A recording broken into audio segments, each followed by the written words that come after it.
Graça e paz, queridos irmãos, um ótimo dia a todos. Hoje, dia 20 de outubro de 2025, e nosso devocional diário está no capítulo 4 do Evangelho, conforme escreveu João.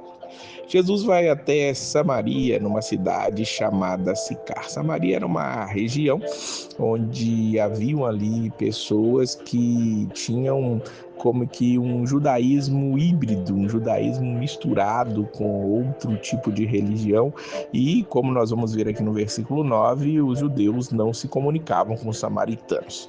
Era um povo que tinha uma rixa com os judeus, que se consideravam ali puros, e por isso essa comunicação era complicada. Jesus ele vai até ali, chega até uma fonte, a fonte chamada Fonte de Jacó.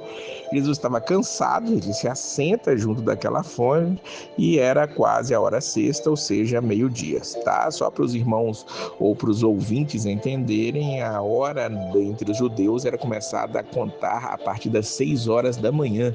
Então, a hora primeira é 6 horas, hora segunda 7 e por aí adiante, né? Então, a hora sexta é meio-dia. Ali, enquanto Jesus estava, viu uma mulher tirar água e disse-lhe: dá-me de beber. Jesus pediu água para aquela mulher. Aquela mulher fica espantada com isso, tanto que no versículo 9 ela começa a perguntar: como, sendo tu judeu, me pede de beber a mim, que sou uma mulher samaritana?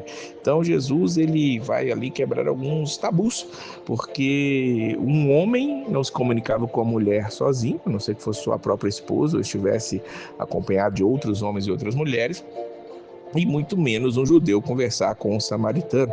E Jesus pede água àquela mulher. E aí, quando ela faz essa pergunta: como é que você pede a mim, mulher samaritana? O versículo 10 diz que Jesus lhe responde: se tu conheceres o dom de Deus, e quem é o que te diz, dá-me de beber, tu lhe pedirias e ele te daria água viva. Jesus trava um diálogo com ela ali, colocando na terceira pessoa, mas ela entendeu que ela estava falando diretamente, que ele estava falando diretamente com ela. No versículo 14, Jesus continua: aquele que beber da água que eu lhe der, nunca terá sede, porque a água que eu lhe der se fará nele uma fonte de água que salte para a vida eterna. Que coisa maravilhosa é essa promessa de Jesus, de que ele daria uma água que jorraria para a vida eterna. Naturalmente, se Jesus está oferecendo uma água que ela não precisaria mais ir até a fonte para pegar ali, não precisaria até que ele fosse para ter que trabalhar e pegar, naturalmente ela quer essa água. É o que diz o versículo 15: dá-me desta água, para que não mais tenha sede, não venha aqui para tirá-la. Veja que aquela mulher entende que essa água que Jesus está dando é uma água que vai fazer com que ela evite o trabalho de ir lá pegar essa água. Ela ainda não tinha entendimento absoluto de quem era Jesus ali naquele momento. E aí Jesus vai, como ele trata cada um de uma maneira especial, peculiar e diferente, Jesus diz para aquela mulher: vai, chama o teu marido e vem cá. Aquela mulher convivia com um homem que não era seu marido, ela tinha tido outros 5 maridos, e agora ela já confrontada nesse erro que ela está vivendo. Depois de confrontada, Jesus vai travar com aquela mulher ali mais um diálogo interessante, dizendo no versículo 24 que Deus é espírito, importa que os que o adoram, o adorem em espírito e em verdade. E a mulher, ela vai responder que entendia aquilo. Ela diz no versículo 25: eu sei que o Messias, que se chama o Cristo, vem, quando ele vier, nos anunciará tudo. E Jesus revela de uma maneira muito clara para aquela mulher algo que ele não tinha feito nem entre os judeus: eu sou o que falo contigo. Ou seja, Jesus está revelando: eu sou o Cristo, eu sou aquele que fala com você, ele é o Cristo. Aquela mulher crê nisso, ela deixa o seu cântaro de água, diz o versículo número 28, vai até a cidade e diz àqueles homens: vinde, vede um homem que me disse tudo quanto tenho feito, porventura não é este o Cristo? Ela creu que Jesus era o Cristo e saiu ali para levar essa mensagem ali no meio dos samaritanos.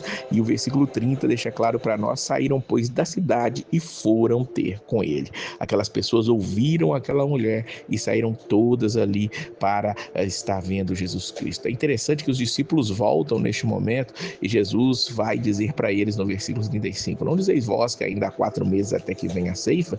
Eis que eu vos digo: levantai os vossos olhos e vede as terras que já estão brancas para a ceifa.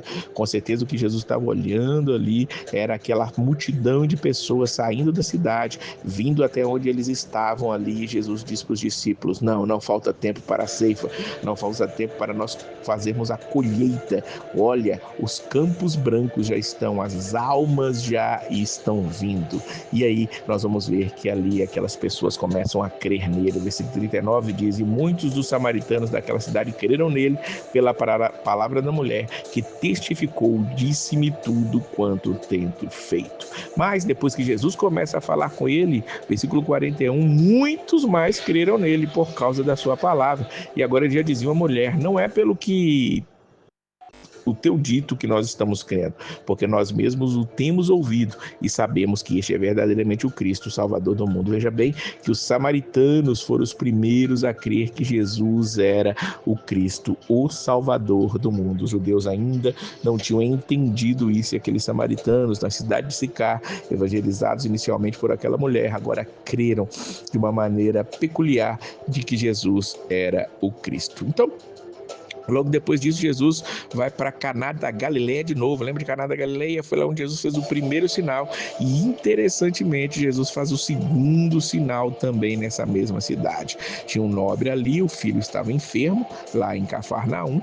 Então, esse homem vem até ele. E este Jesus vinha da Judéia para a Galileia, foi ter com ele e rogou-lhe que descesse e curasse seu filho, porque já estava à morte. E ele rogava a Jesus, versículo 49, Senhor, desce antes que meu filho morra.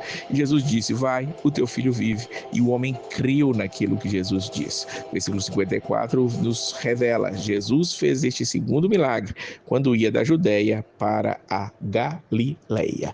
Jesus estava indo da Judéia para a Galileia, Caná da Galileia, ali no caminho, encontra este homem e ali ele manda, dá uma ordem de cura ao filho daquele nobre. Este é o segundo sinal. Vamos lembrar que João é muito claro ao deixar para nós 7 sinais acerca dos milagres de Jesus, apontando que ele era o Cristo. Aqui, os samaritanos já creram.